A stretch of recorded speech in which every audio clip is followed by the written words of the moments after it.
Olá, meus amores, nono ano do meu coração, canhõezinhos da titia, que saudade de vocês, né, meus lindos? Vamos nos cuidar, vamos continuar ir estudando, esperando tudo isso passar em segurança, tá bom?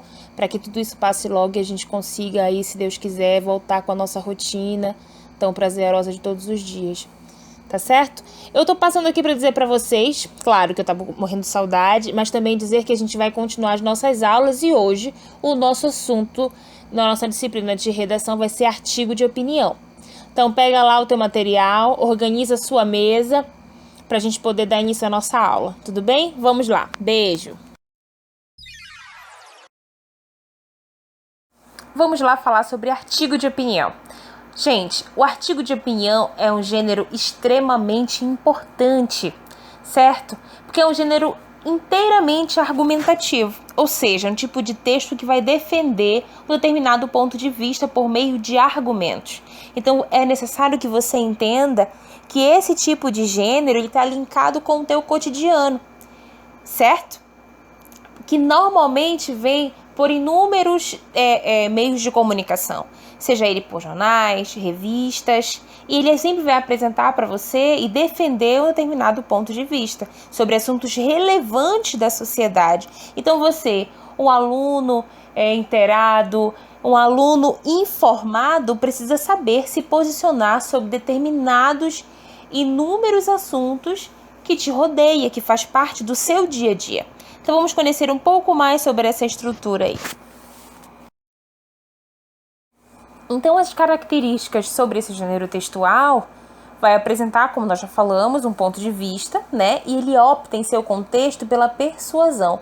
E o que é, aluno, uma persuasão? O que é você ser persuasivo? É você ter a certeza, é você estabelecer uma convicção, é de fato você passar a firmeza da sua ideia, o seu posicionamento e através disso trazer para você aquele entendimento, certo? E isso é extremamente importante nessa questão do construir o seu texto. A argumentação é importantíssima, porque aí você vai precisar discorrer de acordo com o seu entendimento e até o seu texto sobre o que você pensa sobre aquele assunto e tentar convencer o seu leitor o máximo que você puder sobre aquela informação, sobre aquela ideia que você está defendendo. O texto construído vai ser em primeira pessoa ou em terceira pessoa, né? Isso vai depender do que você de fato pretende com o seu texto. Só tem que ter um pouco de cuidado aí, né, aluno? Você precisa se posicionar em alguns textos dissertativos, argumentativos. Nós vamos perceber lá na frente que há uma diferença nisso aí, certo? Então você pode sim ter a liberdade aí em primeira ou em terceira pessoa para poder discorrer no seu texto. Essa linguagem objetiva e simples que a gente fala é a finalidade de convencer o maior número de leitores que tiverem contato com o seu texto.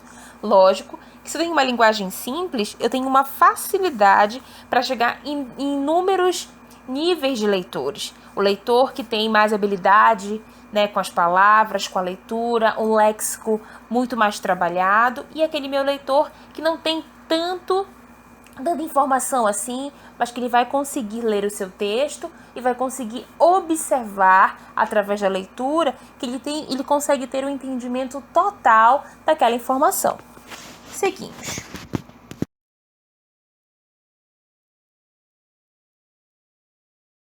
Nesse gênero, a gente vai ter a publicação de uma imprensa. Não entendi, tia. Isso aqui, meus amores, sempre vai ter relacionado uma relevância coletiva. Fatos importantes ocorridos nos dias ou semanas.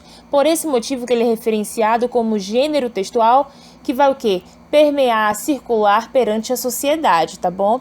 Então, eu preciso seguir uma estrutura no momento que eu for fazer essa minha construção. E elas são o quê? Em 3 partes fundamentais. Na introdução, que é onde eu vou introduzir a minha tese, o meu desenvolvimento, que vai ser permeado com as minhas argumentações, e aí a minha conclusão, que vou fechar toda essa construção que eu desenvolvi ao longo do meu texto sobre aquela temática, retomando aí a minha tese. Tudo bem? Então, bora falar um pouquinho sobre cada uma delas. Aí no meu início, quando eu falo da introdução com tese, esses meus parágrafos iniciais, eles vão vão ser reservados para apresentar e abordar o assunto referente, tá? Então tem que ter o ponto de vista defendido pelo seu autor, que chamamos o que normalmente de tese.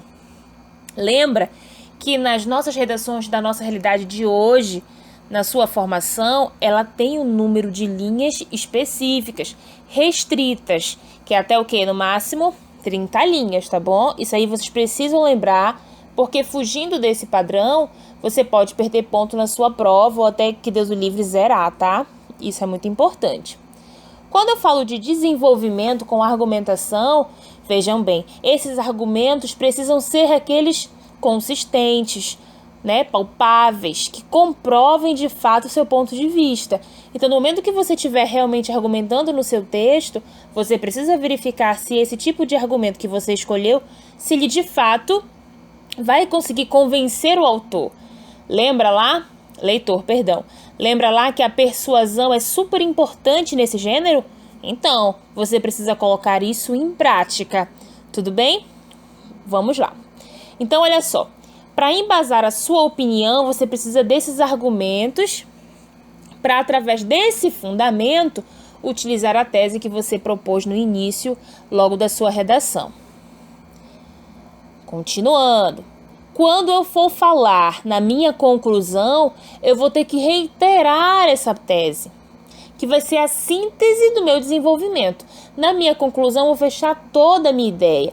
E para eu fechar a minha ideia, eu preciso retomar alguns elementos, para poder você realmente deixar claro que você não fugiu ao tema, que você ainda assim continua fazendo a sua construção, seguindo aí uma continuidade do seu entendimento, daquilo que você quer propor dentro da sua redação. Tá certo? Então vamos falar lá, mais à frente, sobre o texto que eu coloquei na apostila de vocês, que é sobre a maior loucura. E tem o tema como o que define um louco. Vamos lá, nono ano?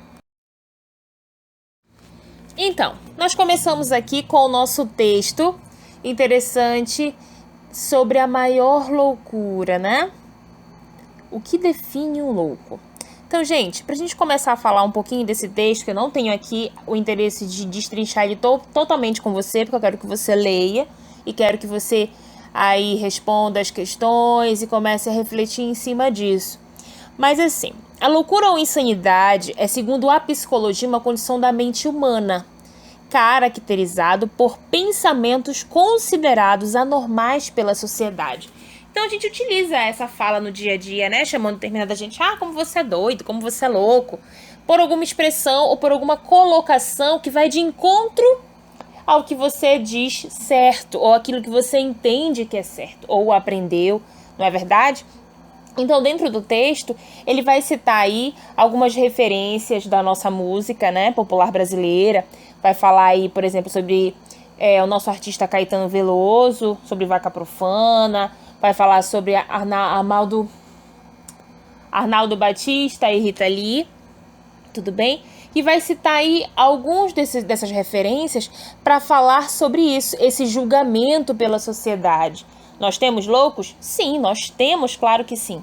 Mas ele também vai fazer você refletir sobre essas expressões que são utilizadas no decorrer do texto para fazer aí uma imposição do que é falado por nós. A maior loucura não está dentro dos hospitais psiquiátricos ou andando sem rumo pelas ruas das cidades do mundo. Está nos atos tidos como racionais de pessoas tidas como normais, que só provocam a desigualdade, a miséria e a infelicidade, mas que são postos em prática em nome da ordem do progresso, como diz o teu texto. Então, o que realmente isso aí, tia, vai ter relevância pra gente? Por que a senhora escolheu esse tipo de texto para que a gente pudesse conversar? Ora, todos os assuntos que estão aí para que você possa refletir são interessantes para o teu crescimento, né? Pelo teu leque aí de entendimento sobre os mais variados assuntos. Porque isso na sua redação você pode utilizar em determinado momento para ampliar o seu repertório sociocultural. Isso aí é muito importante. Tem um trecho no teu texto aí da página, só confirmar, da página 1, que fala assim: nas cartas de tarô, a figura do louco pode ser entendida num certo aspecto como aquele que se desprende de tudo e de todos em busca da aventura maior que encontrar a si mesmo. Esse árduo encontro, muitas vezes, pode mesmo significar um tipo de isolamento. Então, poxa, eu poderia pensar, caramba, quantas pessoas realmente não têm esse tipo de atitude? Não se isola, por achar que não é aí o quê? Parecido com o outro, que tem desestimula aí a sua é que ele fala, continuando, claro. É difícil apontar alguém que não tenha suas manias ou os seus momentos de desequilíbrio emocional, nos quais se perde, mesmo que por alguns instantes. O fio condutor da razão, ser louco, pode significar, em algumas circunstâncias, ter coragem de tomar decisões ou de dar um passo na vida até então tidos como impossíveis. Então aí, quando eu falo louco, ele está falando de uma forma metafórica, então, né, meu bem? A gente não está aqui argumentando sobre quais são as patologias de alguém considerado louco pela psiquiatria. Nós estamos falando de alguém que, ao tomar decisões ou aí de encontro aí o que a massa, que eu digo massa, parte da sociedade entende como certo.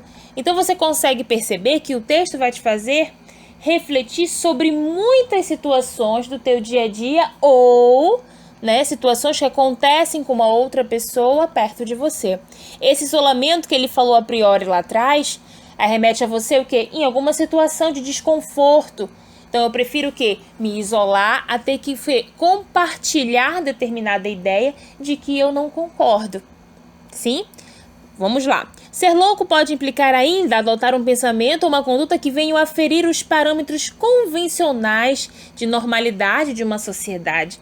E a gente se pergunta, o que seria, de fato, ser normal na sociedade? Não é? O que seria, de fato, isso? Seguindo.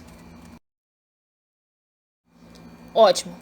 Agora perceba, é importante que ele não vai falar somente dessa face sobre a questão do que você entende ou não de forma metafórica sobre a loucura. Ele fala especificamente também sobre a questão de como essas pessoas vivem, vai falar sobre um projeto dentro do teu texto, né? Sobre a questão dos doentes mentais, as dificuldades que alguns passam. Tia, mas por que ele faz aí essa mistura? Porque para fundamentar a tese dele, ele vai utilizar diferentes tipos de argumento. Para tentar com que você realmente seja o quê? Inserido naquele entendimento, naquele texto, para poder tirar de você a curiosidade para chegar até o final. Mas eu não vou falar todo o texto para você, tá bom? O que vai acontecer agora? Eu quero que você leia o texto na íntegra, marque, pegue tua canetinha, o que você quiser marcar, marque e entenda. Eu fiz aí umas separações sobre que tipos de argumento ele utilizou, né? Ele se utilizou dentro do texto. Aí eu coloquei todo especificadinho para vocês. Eu quero que vocês tentem fazer sozinhos, para ver se vocês conseguem realmente organizar essas ideias aí e entender o texto na sua completude. Tá bom, aluno? Então, boa atividade. Leia direitinho o texto para tentar entender bacana. Daqui a uma semana a gente volta de novo para poder organizar nossas ideias. Beijo grande, meus amores. Se cuidem e fiquem na paz. Continuem estudando. Beijo! A sua aula continua no próximo vídeo.